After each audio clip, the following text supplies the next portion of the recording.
Indian post office भारतीय डाक विभाग ग्रामीण डाक सेवक जीडीएस भर्ती को लेकर के बहुत ही शानदार कंटेंट इस वीडियो के माध्यम से आपको देने वाला हूं। जो कोई नहीं बताएगा वो हम आपको बताएंगे। तो सभी बच्चे एक बार लाइक का बटन दबाएंगे और चैनल पर पहली बार विजिट कर रहे हैं तो चैनल को सब्सक्राइब करके बेल आइकन वाली घंटी अवश्य दबाएंगे। साथियों, आप सभी को अच्छी तरीके से पता होना चाहिए कि जीडीएस की 2024 में भर्ती आई हुई है 44,228 पदों पर। सबको ये भी पता है कि इसमें शैक्षणिक योग्यता ओनली 10वीं पास है। 10वीं के अंकों के आधार पर मेरिट टेस्ट निकलती है। भारत देश की एकमात्र ये भर्ती है जो बिना किसी परीक्षा के डायरेक्ट इसमें नौकरी लगती है। दोस्तों, ये भर्ती 44,228 पदों पर जो आई है, इसकी अभी कल 4th मेरिट लिस्ट और 6th मेरिट लिस्ट 30 दिसंबर को रात को रिलीज कर दी गई थी। 6,625 कैंडिडेट्स का इसमें नाम आया है और इन 6,625 कैंडिडेट्स का फर्स्ट डॉक्यूमेंट वेरिफिकेशन 14 जनवरी तक चलने वाला है। बहुत सारे सवाल हैं आप लोगों के, सभी का जवाब दूंगा। तो यहां पर ये अंतिम मेरिट लिस्ट है। अभ्यर्थियों ने ये सोच कर रखा और अंतिम मेरिट लिस्ट में उनका नंबर नहीं आया तो अभी भी उनकी आस टूटी नहीं है। अभी भी वो इंतजार कर रहे हैं कि सर इधर 4 सर्किलों की 5th लिस्ट और बाकी सर्किलों की 7th लिस्ट आएगी या नहीं आएगी, क्योंकि इसकी मेरिट लिस्ट बहुत सारी आती है। 2023 में जीडीएस भर्ती की जो मेरिट लिस्ट आई थी वो 10-10 आई थी साथियों। अभी तो ये 6 ही लिस्ट हुई है। तो अभ्यर्थी बार बार एक ही सवाल कर रहा है कि सर 7वीं लिस्ट आएगी या नहीं आएगी। तो साथियों, आ सकती है, बिल्कुल आपकी 7वीं लिस्ट आ सकती है और 5th लिस्ट भी बाकी सर्किलों की आ सकती है। किस कंडीशंस में? आज मैंने सुबह की वीडियो में भी वो सबसे पहले जानकारी दी थी, अब तो दुनिया बताने लग गई उस चीज को। सुबह ही मैंने बता दिया था, इस चीज का तो जवाब दिया था, क्योंकि बार बार परेशान हो रहे थे बच्चे जिनका सिलेक्शन नहीं हुआ था, तो उनको थोड़ा मैंने संतुष्टि दिया था। अगर भर्ती का प्रोसेस 31 दिसंबर से बढ़ा दिया जाए तो आपकी ये लिस्ट आ सकती है, क्योंकि इस भर्ती का प्रोसेस 31 दिसंबर है। प्रोसेस का मतलब होता है कि 31 दिसंबर 2024 तक जो 44,228 पदों पर भर्ती आई है, इनकी जो मेरिट लिस्ट आएंगी वो इसी दिन से तक आएंगी। इसके बाद नहीं आएगी कोई भी रिजल्ट या फिर मेरिट लिस्ट। डॉक्यूमेंट वेरिफिकेशन तो जॉइनिंग ट्रेनिंग वो तो चलता रहता है। 31 दिसंबर समाप्त हो चुका है और आज ऑफिशियली अगर देखा जाए तो इस भर्ती का प्रोसेस भी समाप्त हो चुका है। तो फिर आने वाली लिस्ट का कोई वेट है ही नहीं, इंतजार है ही नहीं। लेकिन आप कहोगे सर, आप कह रहे हो कि अगर भर्ती का प्रोसेस बढ़ा दिया जाए तो अगली लिस्ट भी आ सकती है। क्या पहले भी ऐसा हुआ है? पहले भी, अब से पहले जीडीएस की भर्ती में भर्ती का प्रोसेस बढ़ाया गया है। बिल्कुल साथियों, 2023 में जीडीएस भर्ती का प्रोसेस आगे बढ़ाया गया था और 10 मेरिट लिस्ट जारी हुई थी। समझ रहे हो? तो 1-2 दिन वेट कर लो। अगर कोई ऑफिशियली नोटिस आ जाता है तो ठीक है, नहीं तो वो तो है ही 31 दिसंबर तक प्रोसेस है। अगर प्रोसेस नहीं बढ़ाया गया तो न्यू मेरिट लिस्ट नहीं आएगी। कुछ बच्चों को यहां पर दुख खबरी भी है, नई लिस्ट नहीं आएगी। यहां 44,228 सीट भरी या नहीं भरी, ये डाटा प्रत्येक सर्किल से आएगा, प्रत्येक डिवीजन से आएगा। लेकिन मैंने देखा है अक्सर कि सभी सीट भरना मुश्किल है। भाई, इन्होंने भर्ती तो निकाल दी ऑल इंडिया 23 से 44,228 पदों पर, लेकिन क्या ये सभी पोस्ट भर ली गई है? ये ना आपको पता ना मुझे पता, ये केवल डिपार्टमेंट ऑफ पोस्ट को पता है। हम आरटीआई भी नहीं लगा सकते। हम कैसे जांचे कि आपने इतने पदों पर भर्ती निकाली तो क्या इतने बच्चों को सरकारी नौकरी दी है? यह सवाल आपको मुझे करना चाहिए। और मैंने अगर देखा है, मेरा जो अनुभव कहता है कि मुश्किल है ये सारी की सारी सीट भर ली जाए। डिपार्टमेंट ऑफ पोस्ट सरकार भी चाहती है कि इसमें से कुछ पोस्ट बचा ली जाए ताकि अगली न्यू वैकेंसी आए तो उसमें उन पोस्ट को जोड़ दिया जाए।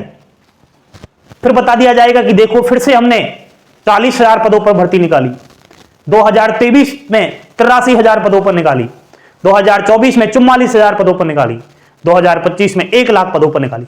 अब ये किसको पता है कि आप लोग भर्ती तो निकाल रहे हो लेकिन सारी की सारी पोस्ट भर रहे हो या फिर इसमें से 5-7 हजार पोस्ट खा रहे हो? मुझे लगता है कि कम से कम 5,000 पोस्ट तो खाली जाएगी और न्यू वैकेंसी आएगी जीडीएस की, उसमें इनको जोड़ा जाएगा। न्यू वैकेंसी का नाम आया तो फिर इसकी भी थोड़ी चर्चा करनी पड़ेगी। फेल बच्चे बिल्कुल भी नहीं घबराना, न्यू वैकेंसी 25 में आएगी और जनवरी अगले ही मंथ में आपको नोटिफिकेशन देखने को मिलेगा। 100% मैं कह रहा हूं बिल्कुल। इस बार जो खबरें आ रही है, आज ही मैंने एक वीडियो डाला था, इससे पहले वाला वीडियो देखना। एक अखबार में खबर आई थी कि बाहरी राज्यों के अभ्यर्थी आकर के और वहां के लोकल बच्चों की सीटें छीन रहे हैं। आप देखना 6 मेरिट लिस्ट डाउनलोड करना। मान लिया जाए बिहार की बात करूं, बिहार में आकर के हरियाणा के स्टूडेंट्स ने फॉर्म अप्लाई किया, इसका लिस्ट में नाम आ गया। हरियाणा के स्टूडेंट्स की 100% थी और बिहार के स्टूडेंट्स की 95% थी। इसका 6 लिस्ट में नाम नहीं आया, इसका आ गया क्योंकि इसकी 100% थी। इसके जस्ट सामने देखना फर्स्ट डॉक्यूमेंट वेरिफिकेशन का जो एड्रेस है वो हरियाणा ही है।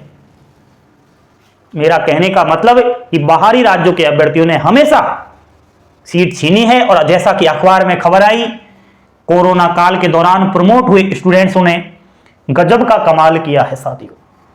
तो इस चीज को देखते हुए संचार मंत्री ज्योतिरादित्य सिंधिया जी को लेटर लिखे गए हैं, सीपीएमजी को लेटर लिखे गए हैं और सीपीएमजी का यह कहना है अलग अलग सर्किल से कि हो सकता है कि सिलेक्शन प्रक्रिया में कुछ बदलाव हो। सिलेक्शन प्रक्रिया में किस तरीके का बदलाव है? आपने नॉर्मलाइजेशन देखा है? नॉर्मलाइजेशन जैसे एक पेपर होता है, यह पेपर मान लिया जाए 6 शिफ्टों में हो रहा है, तो अलग अलग शिफ्टों में अलग अलग बच्चे बैठेंगे। मान लिया जाए फर्स्ट शिफ्ट है, इसमें पेपर आसान आ गया, इसमें मॉडरेट आ गया, इसमें हाई आ गया। पेपर एक ही भर्ती का है तो हाई वाला बच्चा क्या करेगा? अरे मेरी शिफ्ट का पेपर तो आपने हार्ड दिया है, मेरे से क्या दुश्मनी है, आपने फर्स्ट शिफ्ट वालों का सरल दिया है तो मेरा पेपर भी ऐसा देना चाहिए। तो इसलिए नॉर्मलाइजेशन की प्रक्रिया अपनाई जाती है और इनको बराबर लाया जाता है। आसान शिफ्ट वालों के अभ्यर्थियों को फ्री में अंक मिल जाते हैं और हार्ड शिफ्ट के बराबर उसको ले लिया जाता है। क्यों ना जीडीएस की सिलेक्शन प्रक्रिया में नॉर्मलाइजेशन प्रक्रिया अपना ली जाए? बिल्कुल। कैसे? सुनिएगा साथियों। मान लिया जाए किसी बच्चे की 98% है और एक बच्चा ऐसा है जिसकी 100% है, सिलेक्शन तो इसका होगा। अरे नॉर्मलाइजेशन करो, नॉर्मलाइजेशन। अगर नॉर्मलाइजेशन करोगे तो 98 वाला भी यहां आएगा। बाहरी राज्य का अभ्यर्थी ये है, ये खुद के राज्य का है, लेकिन ये भी इसको टक्कर मारेगा।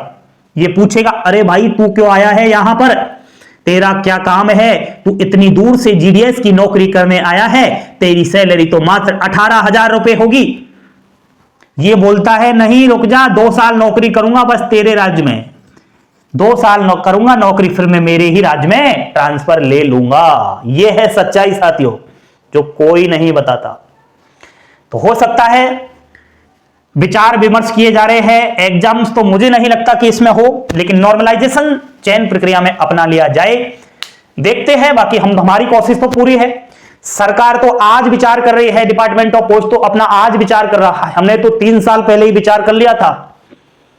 इस तरीके से गरीब की जो हक है उसको छीनो मत।